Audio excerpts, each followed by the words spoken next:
술 취하지 말라. 이는 방탕한 것이니 오직 성령으로 충만함을 받으라. 시와 찬송과 신령한 노래들로 서로 화답하며 너희의 마음으로 주께 노래하며 찬송하며 범사의 우리 주 예수 그리스도의 이름으로 항상 하나님 아버지 하나님께 감사하며 그리스도를 경외함으로 피차 복종하라. 아멘.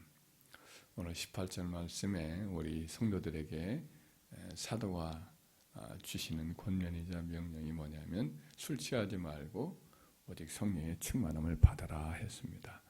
술은 이것이 우리의 이성이나 우리의 감정이나 우리의 의지를 약화시키기도 하고 왜곡시키기도 하고 억압하기도 합니다. 술은 이렇게 해방감을 주는 것 같지만 사실은 의학적으로 보면 억압한다고 그래요.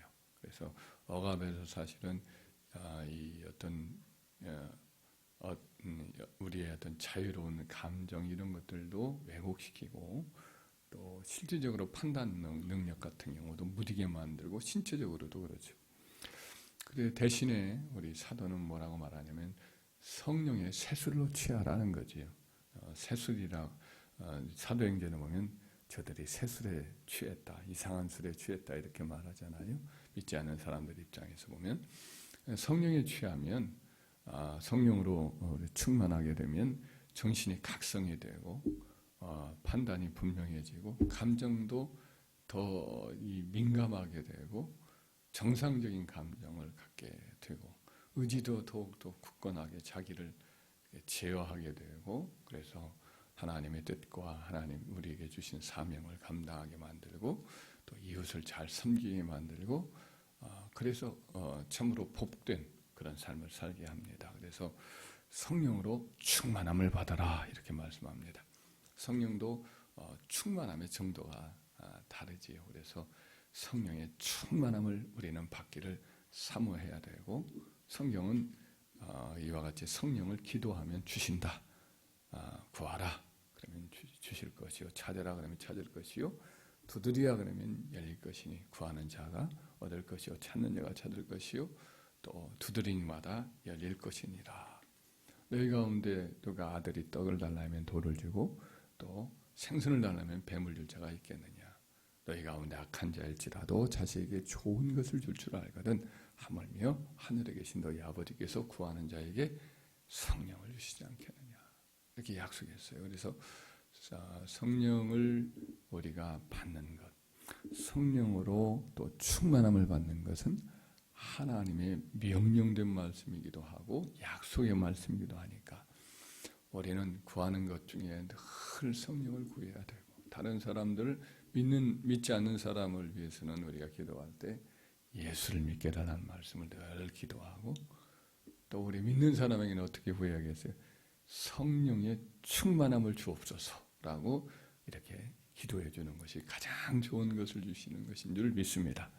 우리도 하나님께 구할 때에 성령의 충만함을 주옵소서 이 기도가 어떤 기도보다 더 가장 간절한 기도 제목이 되어야 할 줄 믿습니다. 그러면 성령의 충만함은 무엇이냐? 충만함이라는 것은 가득 찬 것인데 마치 잔에 이렇게 물을 넣었는데 물이 지금 다 안 차 있어요. 흘릴까 봐. 그런데 가득 찬 것이 여기서 이제 성령 충만함을 말하지요. 그리고 성령이 우리를 완전히 지성과 이 의지와 감정을 사로잡고 내 영혼을 사로잡아서 성령이 나의 삶에 넘쳐나서 우리 속에 성령의 일하심이 드러나는 것. 어떤 의미에서는 그게 이제 성령의 충만함이라고 할 수 있습니다. 그래서 우리가 성령이 다 내주하시죠. 예수를 믿으면. 그런데 이제 성령이 내주하는 것에 그치지 말고 충만합시다. 할렐루야. 성령이 충만하면 그러면 어떤 것이 어떤 증거가 나타나느냐. 성령이 충만하면 어떤 열매를 맺느냐. 우리가 스스로를 볼 때 내가 성령이 충만한가 충만하지 않은가를 어떻게 스스로를 체크할 수 있는가. 오늘 에베소서에 보면 그걸 체크할 수 있고 알 수 있는 그와 같은 증거들을 여기서 몇 가지를 매기를 하고 있어요. 크게 네 가지를 살펴볼 텐데 첫 번째는 충만한 찬송 생활입니다. 19절 말씀 읽어봐요.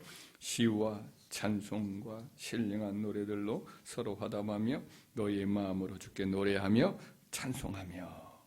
여기 보면 이제 시와 찬송과 신령한 노래라는 표현이 나오는데, 구약의 시편이라든지 혹은 또 다윗이 조직한 여러 찬송 성가대의 찬송 중에 여러 가지 찬송들을 여기서 표현할 수도 있어요. 시편에도 구약의 이스라엘 백성들은 노래로 불렀어요.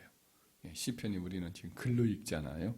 노래의 어떤 멜로디를 다 잃어버렸기 때문에 우리가 지금 글로 읽는 거예요. 근데 원래는 이게 노래예요, 시편이.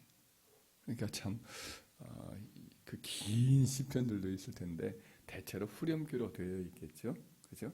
후렴구로 되어 있으니까 하나하나 이제 붙여서 이렇게 하다 보면 굉장히 긴 것도 이스라엘 사람들은 소화를 하고 그렇게 노래를 읊조리곤 했습니다. 서로 찬양한다. 교창이라고 해서 이제 제사장이 노래하고 백성들은 또 이제 그 후렴을 또 하고 이렇게 하면서 서로 주고받는 찬양을 했던 것 같습니다. 신약 시대에도 아마 이제 주의 종이 앞에서 찬양을 인도하면 또 성도들이 또 찬양을 또 이어받아서 하기도 하고 이런 찬양도 했던 것 같습니다. 여하튼 성령 충만하면 늘 우리 입술에서 우리 마음에서 찬양이 흘러나오는 겁니다. 우리는 하나님의 크심과 하나님의 위대하심과 그의 모든 행하시는 일들을 인하여 하나님을 찬양할 수가 있고, 또 우리 구주 예수님의 십자가 대속의 능력을 기억하며 그 은혜를 생각하면서 저절로 우리가 찬양을 할 수밖에 없게 되겠지요. 성령 충만하면 성령님께서 바로 하나님의 영광을 드러내고 또 우리 주 예수 그리스도의 구속의 은혜를 우리로 하여금 깨닫게 하시니까 찬양이 늘 흘러넘치게 되겠죠. 우리가 세상 노래만 자꾸만 입술에 담고 마음에 담고 그렇게 되면 마음속에 주 예수에 대한 찬양 대신에 그런 것만 나오면 안 되겠죠. 그것도 다 인간의 감정을 노래하는 거지만 세상 노래 같은 경우는 인간의 감정을 좀 비관적이거나 또 이렇게 슬프게 만들거나 또 지나친 인간의 감정을 고조시키는, 육신적인 감정을 고조시키는 것들이 많아요. 그래서 그것이 다 나쁘다는 것은 아니지만은, 그러나 우리는 구원을 받은 하나님의 백성으로서 이와 같이 찬송 생활이 충만해야겠다. 할렐루야.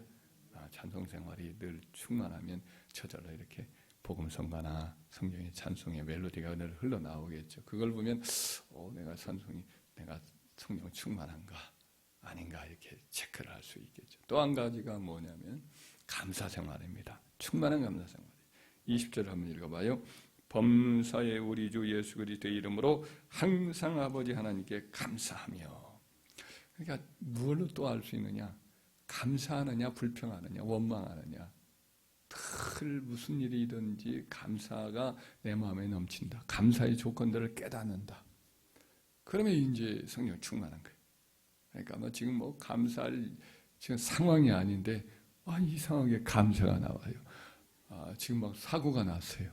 그러면 막 짜증을 부리고 상대방한테 막 화를 내고 원망을 불평하고 그래야 되는데 하나님 감사합니다. 이렇게 크게 다치지 않고 차는 폐차가 됐는데 그러나 몸은 멀쩡하단 말이죠.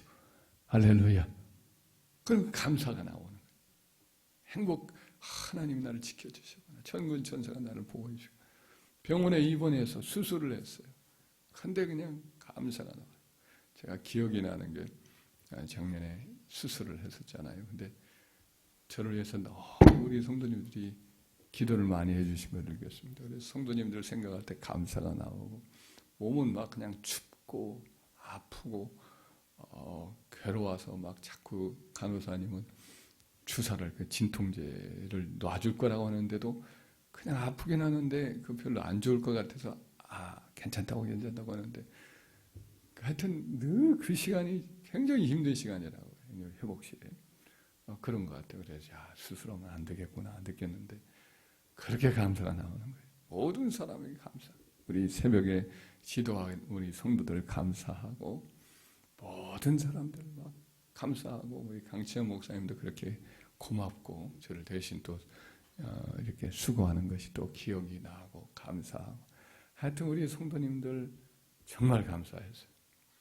근데 감사가 충만하니까 그냥 간호사님이 그렇게 고맙고 와서 이렇게 섬기는 그 모든 수고가 그렇게 천사 같은 거예요. 고맙고. 그리고 이제 나와서 이제 병실에 있을 때에도 병에 걸려서 있는 머리 싸매고 다니고 다 비슷한 사람들이 이제 병실에 몰아 있으니까 머리 싸매고 다니고 꿰매고 다니고 이런 사람들이 눈앞에 왔다 갔다 해요. 불쌍해요. 그렇게 불쌍해. 아니 그러던 중에 재미있는 것은 그때 마침 김정은이가 며칠 동안 안 보였는가 봐요. 근데 김정은이가 죽었다는 말도 있고 수술하다가 죽었다는 말도 나오고 뉴스에 막 떠요. 그렇게 불쌍한 거예요. 평소 그렇게 좋은 감정이 제가 아닌데 그렇게 불쌍하고 긍휼히 여겨지고 하나님 살려달라고 하고 수술하다가 죽으면 어떡하냐고 고쳐달라고 하고 참 불쌍하게 느끼는 거예요. 참 희한한 일이었죠. 그래서 성령 충만하게 해달라고 저를 위해서 그러니까 성도님들이 기도해 주니까 제가 그냥 성령 충만하니까 원망 불평이 하나 없고 그냥 고마웠고 감사하고 모든 것이 다 감사한 걸 느꼈어요. 이렇게 감사할 수가 없어요. 그래서 이게 그때 성령 충만을 받았습니다. 할렐루야. 우리가 원망 불평이 많고 환경에 대해서 자꾸 이렇게 하면 성령 충만이 빠져나간 거지요. 그러나 항상 감사하다. 모든 이들을 감사하고 어떤 일을 해도 감사하다. 그러면 성령 충만한 증거인 줄 믿습니다. 또 셋째로는 복종 생활이 충만한 거예요. 항상 복종 생활이 이렇게 이루어지면 이거 그만큼 성령 충만한 겁니다. 21절 읽어봐요. 그리스도를 경외함으로 피차 복종하라. 복종하다라는 말이 이것이 시포타소라는 말이 있어요. 아래에 이렇게 배치하다는 거예요. 아래에 이렇게 배열한다는 뜻이죠. 우리 자신을 대등하게 놓으려고 자꾸 하잖아요. 다른 사람과 대등하려고 하는데 항상 자기를 낮춰서 그 아래에 이렇게 놓으려고 하는 거죠. 자기가 더 우월하게 세상은 점점 자기를 더 우월하게 다른 사람 위에 놓으려고 하잖아요. 그런데 성령 충만해지면 자꾸만 다른 사람 아래에 자기를 놓는 거예요. 다른 사람이 나보다 더 낫게 여기고 다른 사람을 자기보다 더 훌륭하고 인격이나 모든 면에서 훌륭하다고 바라보면서 존중하는 거죠. 그러니까 언제나 복종하니까 이런 사람은 어느 공동체에 가든지 늘 화합을 일으키고 또 모든 사람과 평화롭게 교제하고 그런 사람이 어디 가든지 그곳이 그냥 천국으로 바꿔지는 거예요. 언제나. 그런데 성령 충만하지 않으면 자기를 다른 사람에게 조금만 밑으로 좀 처지는 느낌이 있으면 견딜 수가 없어요. 자기가 더 우월하게 늘 자기를 주장하려고 하고 그러니까 다툼이 일어나고 언제나 불협화음이 일어나고 기쁘지 않고 감사치 않고 괴롭고 힘들고 그런 거죠. 그러나 성령 충만하면 자기의 연약함을 알아요. 자기의 부족함을 알아요. 자기의 죄를 깨닫고 늘 빚진 자로 느껴지고 다른 사람이 늘 고맙고 그래서 항상 겸손하게 복종 생활을 잘하게 된단 말이죠. 그러니까 우리 자신을 보면서 이걸 통해서 내가 성령이 충만해진가 충만하지 않는가. 우리 주님이 지극히 높으신 하나님의 본체시나 자기를 비워 종의 형상을 가져 사람이 되었고 또 죽기까지 복종하셨잖아요. 이것이 그리스도의 마음인데 이 마음을 품으라 그랬는데 성령이 오시면 이 마음을 우리에게 주시는 은혜가 있어요. 복종생활. 이걸 통해서 우리가 성령 충만한가? 내가 가정에 가면 가정에서 복종생활하고 직장에 가면 직장에서 복종생활하고 이제 여기서 보면은 22절부터 딱 그걸 적용시켜요. 아내와 남편 사이에 복종해라. 그리고 6장 1절에 보면 부모와 자식 가운데 자식에게 복종해라. 또 5절 이하 6장 5절로부터는 종들과 상전 사이에 언제나 복종해라. 종들로 하여금 복종해라. 또 높은 이제 주인들은 하늘에 있는 상관에 너희 상전에게 또 복종해라. 그래서 늘 복종 생활에 대해서 이제 쭉 건히 말씀을 하고 있어요. 우리 성령 충만을 무엇으로 할 수 있다고요? 복종 생활을 통해서 할 수 있어요. 서로 순종함을 통해서 할 수 있어요. 우리가 내가 복종이 잘 되나, 복종이 힘들고 어렵다 그러면 성령 더 충만 받아야 되겠죠? 할렐루야. 네. 또 한 가지를 첨언을 한다고 한다면 이것이 영적 생활이 영적 싸움, 영적 전투가 이제 시작이 되고 영적 싸움에 우리가 투입이 되는 것을 보아요. 이것이 이제 6장 10절로부터 나오는 말씀이기도 한데 6장 10절로부터 12절까지 읽어볼까요? 시작. 끝으로 너희가 주 안에서와 그 힘의 능력으로 강건하여지고 마귀의 관계를 등이 대적하기 위하여 하나님의 전신갑주를 입으라. 우리의 씨름은 혈과 육을 상대하는 것이 아니요 통치자들과 권세들과 이 어둠의 세상 주관자들과 하늘에 있는 악의 영들을 상대함이라. 아멘.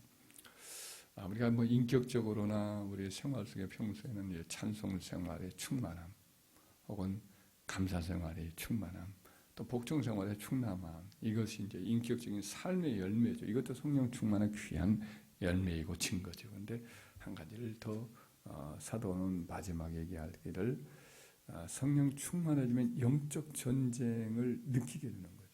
감지하게 되는 거죠. 흑암의 세력, 악한 마귀의 역사에 대해서 느끼게 되고 예민하게 되는 거예요. 평소에는 이런 일이 없는데 기도 많이 하고 성령 충만하면 꿈이 이제 영적인 꿈으로 바꿔져요. 영적인 꿈으로 바꿔져서 꿈속에서도 영적 전쟁이 일어나기도 하고 영적인 어떤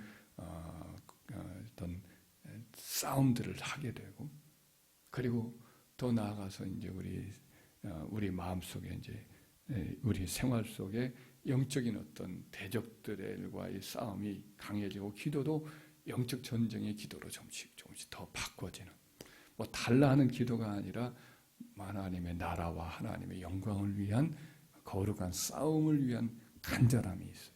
간절한 또 성령의 방언의 또 역사도 그렇게 막 영적 싸움으로 싸워나가는 그런 일들이 더 강하게 돼요. 그래서 우리 주님도 성령 충만함을 받아서 이제 영적 싸움을 시작해서 마귀를 시험을 물리치고 가는 것마다 귀신을 쫓아내고 병을 고치고 영혼들을 건져내고 하나님을 확장하는 일을 성령 충만함을 통해서 이루어가잖아요. 그래서 우리도 성령 충만해지면 이 영적 싸움을 싸우게 되는 은혜가 있게 되고 영적 싸움이 이루어지고 있구나. 사탄의 어떤 역사, 귀신의 어떤 역사에 대해서도 깨달아지고 물리치게 되고 내가 경각심을 갖게 되고 다른 사람을 위해서 중보해주는 이런 일도 일어나는 것 같습니다. 그래서 이와 같은 성령 충만의 열매, 이것들이 이제 사도가 자연스럽게 하신 말씀을 여기서 주고 있습니다. 과연 나는 어느 정도의 영적 지금 성령 충만함을 받았는가, 이걸 보면 알 수 있겠죠. 할렐루야. 그래서 매일매일 여러분들이 한번 스스로를 보면서 내가 성령으로 더 충만해야겠구나. 더 성령 충만하여 우리의 삶 속에서 하나님의 영광이 나타나고 내 지정의가 더 성령께 복종되고 또 그래서 하나님의 뜻을 이루고 하나님 나라를 확장하고 마귀군들을 진을 깨뜨리고 그래서 하나님께 영광을 돌리고 영혼들을 살리는 저와 여러분 되기를 간절히 축원합니다.